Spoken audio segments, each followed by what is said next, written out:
does not necessarily elucidate into the access and how do you then determine that you have faith. Because sometimes our faith dies without us knowing it was ever alive in the first place. And when we start to look into the epochs of our own lives, we start to realize that we have stopped believing in what God has given us. And now we find ourselves in a problematic situation where now we have normalized our life and we believe that normality is faith. Because when you are living in the levels of faith, the extraordinary starts to become your vision. The unbelievable starts to become your belief. Because when you were young and you still believed you could make it, you used to look at a Lamborghini and see yourself driving it. Today, because you have failed so many times, you even have reduced your dream to becoming a mere bicycle. Can I talk to somebody today? Come on, Bishop. I'm sorry if I hurt you, but I wasn't trying to. Bishop. Now, I started to realize that in my life there's everything that you can take from me, but do not take my faith away. Because no matter where I am, no matter where I am locked up in, no matter what is locking me up, as long as my faith is still alive, I am going to make it out shining. As long as my belief about my situation is still there. Like Joseph, who was in prison, still believed that one day I will be the sun and everything around me will be the stars. David, who was locked down in a pit, who said, one day, no matter how low I am, no matter if right now I'm a part or under the dust itself, but I have a vision that God has given me, that even though I'm in the pit, one day I will be the sun and the stars will bow before me. Am I talking to somebody? Yes, sir.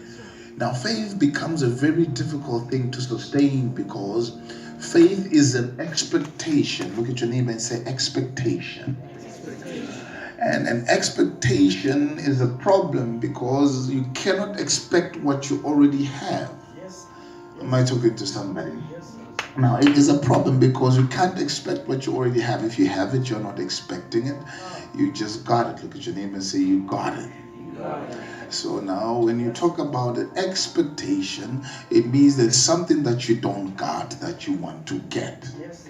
And immediately when you start to have an expectation of something that you don't have, you start to look at what you have that can help you get what you don't have. And all of a sudden, you start to realize in your pocket, in your bank account, even in your family tree, you do not have the resources to get you what you are expecting.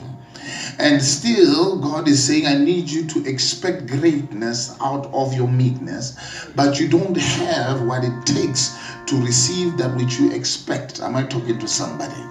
It is very anatomically impossible then and therefore for your mind to start realizing and be stuck in faith, because the reality of what you don't have to get you what you expect is always daunting upon you every day.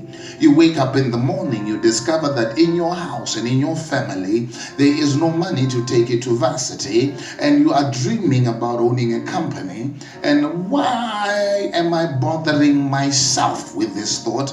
Because according to what I have, I can't reach where I want to go. And this expectation is being faced out with reality that is always dealing with my expectation. Or can I talk to somebody today? You are sitting down in a family where there are fights, and you want to get married and you want to have a happy family. And every day you wake up in the morning, you are experiencing the fights of your family. And despite what you expect, your reality keeps on arguing your expectation. Because every time you want to see big, the small that is around you keep on telling you that you are this small. You wake up in the morning and you say, I want to be an actuarian. I want to see myself in that office, in that big building. And in the morning you wake up and you discover that you are still sleeping on a bed that is probably kept up by cans. Am I talking to somebody today? Your expectation becomes a bit wounded up and your faith becomes a bit hurt by reality, because then the reality of your situation makes you question the faith of your expectation. Oh, yes. And now when you start to question the faith of your expectation, you start hearing the sermon of your reality. Look at your neighbor and say, don't let your reality preach to you. Don't let your reality preach to you. Yeah. Before I came to preach here, and before I even touched the mic, there was a reality that was preaching to you. You imagine that one day I'm going to finish my studies and I'm going to move out of where I am living and I'm going to get a house. And imagine what reality says on a taxi. You get into the taxi. Reality says, who do you think you are? And one day it even gets worse. You want to climb a taxi, you don't even have the money. Oh, the sermon is strong. The sermon is strong. It's preaching the right sermon today. Look at your neighbor and say, he's talking to me. He's talking to me. Shake him up and say, he's talking to me. He's talking to me. Yeah. Don't be afraid of your neighbor. Just shake him up and say, he's talking to me. He's talking to me. I know the sermon reality can preach. I know its sermon very well. It preaches better than T.D. Jakes. It preaches better than Noel Jones. Probably it preaches better than the bishop himself. But reality preaches a heavy sermon. Oh, reality is a powerful preacher. When one day you imagine that God is going to bless you with the you see God blessing you with greatness and putting you above and putting you in the head, above and the head of all things. And you wake up and you smell the stench of sewage just next to you. And reality sermon starts to preach to you and say, why do you expect such things from God? Don't you see where you are? Don't you see your threshold? Expectations are dangerous because they can excite you and yet disappoint you, because hope deferred makes the heart sick.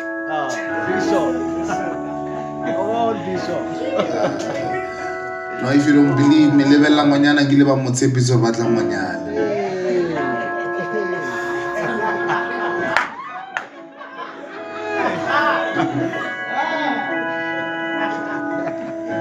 I put this over. I think about divorce. I think about gala maro stress. Can't think stress. Hope. Ababe musesane or can't do all musesane. Hope. There was no time to feel it. Hope that mattered her heart. She. Don't lie about it. Don't lie about it. You hoped it. You expected it. You wanted it, you prayed for it, after he told you, you even dreamt of the dress. All of a sudden you stopped Googling cars. All of a sudden now you're Googling your dress that you're gonna wear. And now you are saying, I won't be wearing this shoe and we'll be buying that house. And 3, 2, 1, the man is no more. Oh. High five the people, high five your neighbor and say, hope will make you sing. Hope will make you sing.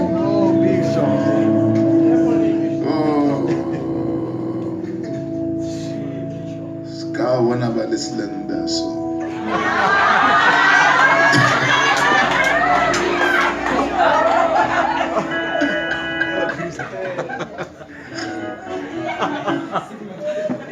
Bishop. How could you? About Jesus. I feel the Spirit now.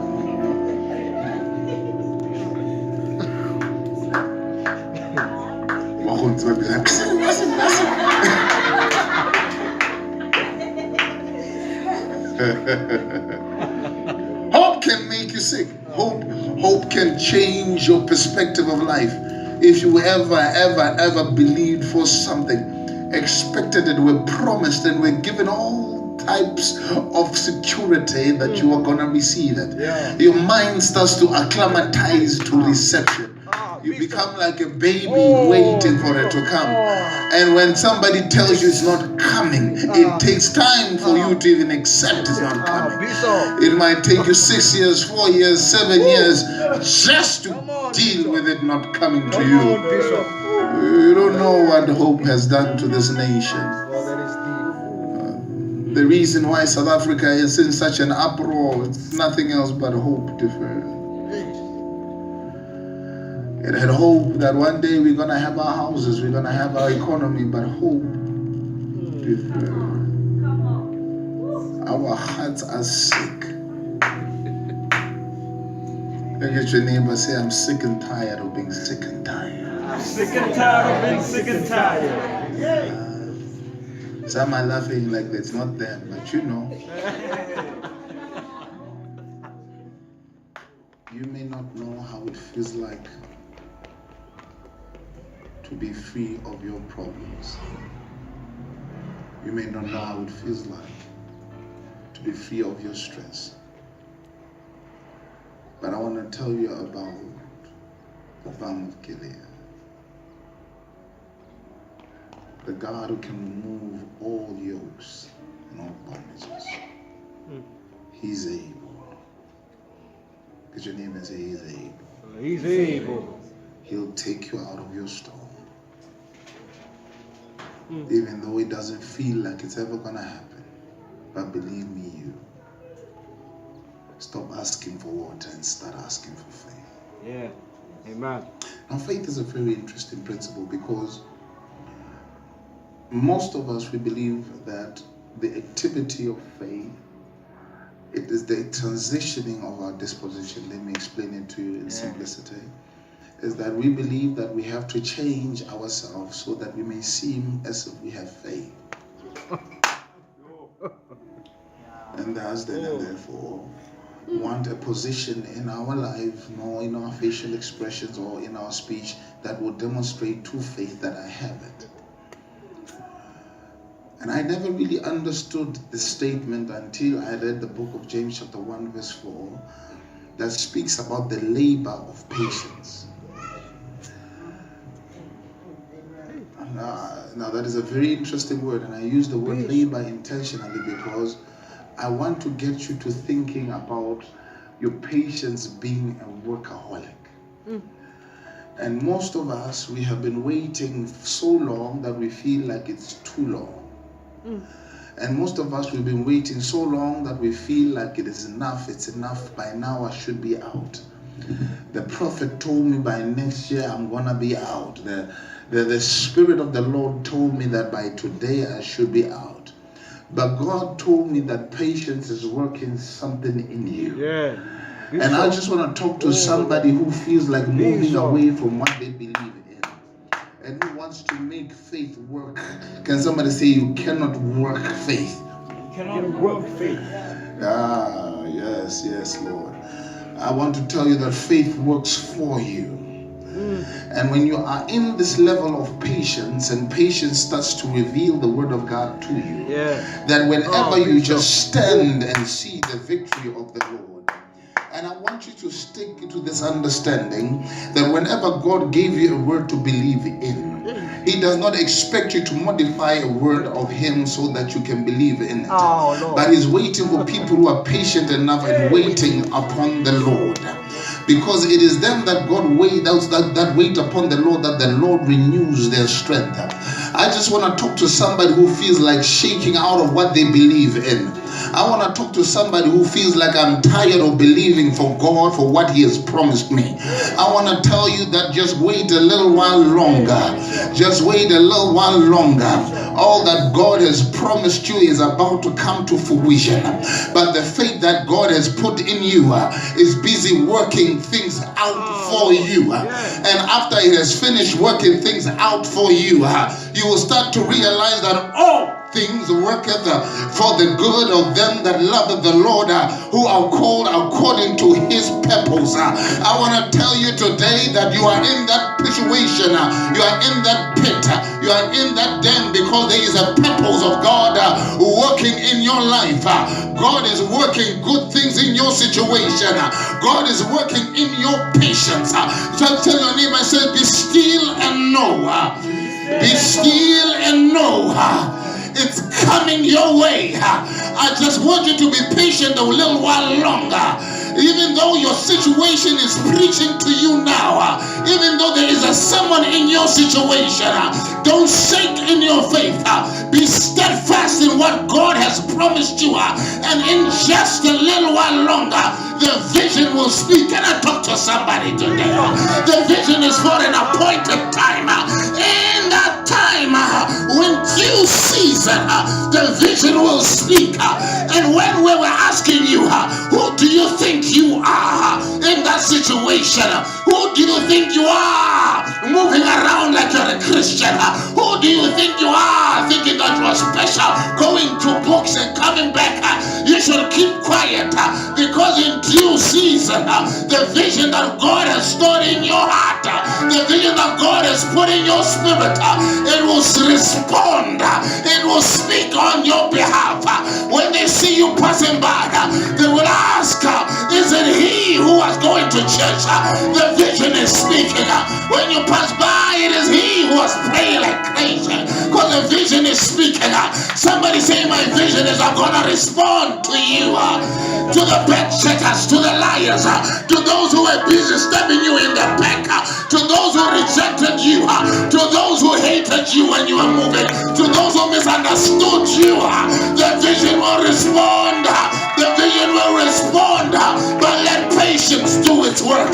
Let patience do its work. Oh, somebody say it's working for me today. High five 3 people and say it's working for me.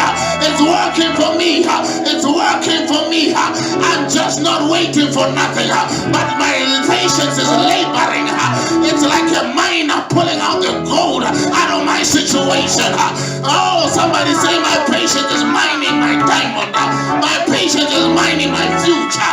My patience is mining my destiny. Say I'm gonna step into it no matter what. For he who has started a good work in me is able to see it through. No matter what your situation says, no matter how long it says, I will stay where I am. Can I talk to somebody now?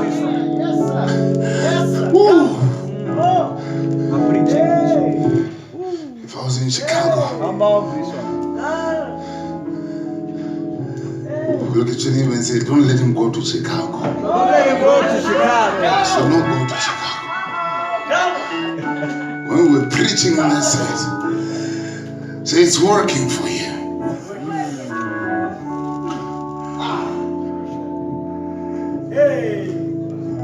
Can I talk to somebody? The word it uses here for patience working for you, it's a very interesting one, because it does not speak of patience as you are still, but it means that when you are patient, you are moving faster than you are running. Oh, yeah. Yeah. Am I talking to somebody? Yeah. Yes, sir. Ooh, look at your neighbor and say, it's coming up now. Coming up. And whenever you become patient in the Lord, God says, I start to do more things than you could ever do. And I start to multiply you because you are still, I can move. All right? Yeah. And now I started to understand the statement that when I am weak, he is strong. It means that faith is allowing God to move even where I knew I could have moved. I could have cussed you out and told told you when to get off, but I will shut up and let my patience work for me. I should have told you why I'm going out, but I'm going to shut up.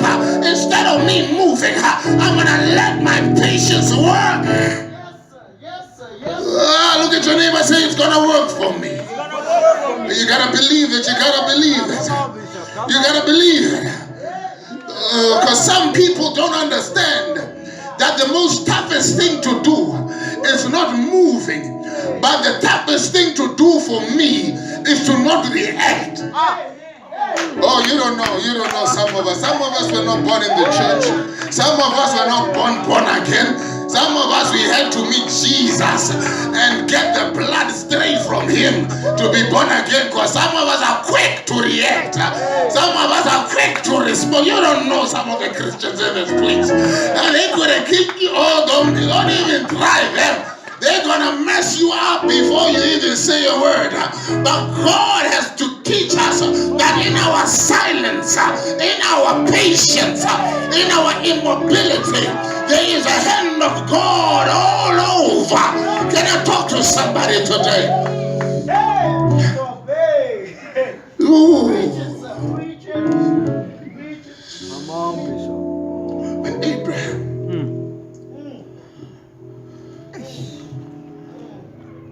having no child, and Sarah had no child. Sarah was embarrassed. How can you be married to such a rich man and still not have a child? Don't you know that men will cheat on you? Because men want children. They were telling her, and you know, women are very unforgiving. Hey. I find your neighbor say, hey. They are very unforgiving. This is not the first instance. Don't you remember the story of Hannah and Penina? That she would tell the other woman to their face, I got kids, and what about you? How can you brag about a womb? To show you how unforgiving they are. As if now you have a choice. So I could imagine Sarah with all the beautiful servants that were there and all the beautiful women that were there, looking at her and saying, you got the man, but you don't got the child. And Sarah saying, Go both a man that's cool. I see you happen, Sarah. I can't alone while yellow bone. I'm with go tell a woman, Go both a man that's cool. Don't you know that for all her life, she didn't even know when God is going to give her the child until a year before. And all of a sudden, when Sarah was quiet, when everybody thought it is impossible now, all that time you could have made it, and they took her out and they took her out of the ring. And she even disqualified herself and said, my husband, let's kick it out of this house and let's get you a child from somewhere else. She had not only been disqualified by her neighbors, but she ended up even disqualifying herself from the promise of God. To a point where she even qualifies somebody who's not worth the position. Oh, maybe am I talking to somebody? I feel I'm talking to somebody who have disqualified themselves. I don't want to get to that. And after she disqualifies herself, she gives Hagar the opportunity to father the son of Abraham. The Bible says that Hagar now started to be arrogant and to look down on Sarah. Because she's saying to Sarah, I got something you don't have. this time around, you will not be able to have it.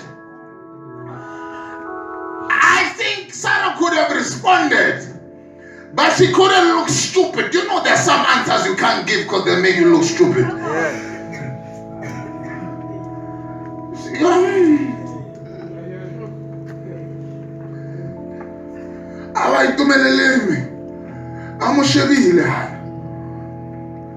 And I wish I had an answer for you.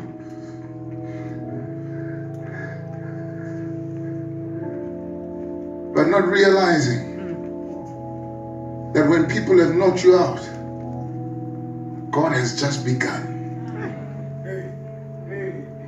Not realizing that when people have finished their story with you, God is starting to write in the beginning. Not realizing when there was darkness and void in your life, God started to speak in your situation. When people could not see what's happening in your situation, it was only darkness all over. And a year later, without even rushing to give a voice, the baby cried from Sarah's womb, carried from an old woman. And now she couldn't even have the audacity to respond to them anymore. Because every time the baby cries, every time the baby cries, every time your car parks, every time they hear the exhaust, every time they switch on the TV, every time they give you a call and you're holding that promise that God promised, every time they see you, they are seeing an answer to questions that they questioned you all the time, because your patience is now finished its work in you. And God says, after all is done, I will have perfected you because you waited. I would have finished and perfected you because you were patient enough to say, they that waited upon the Lord, the Lord shall renew the strength. Let us all stand up.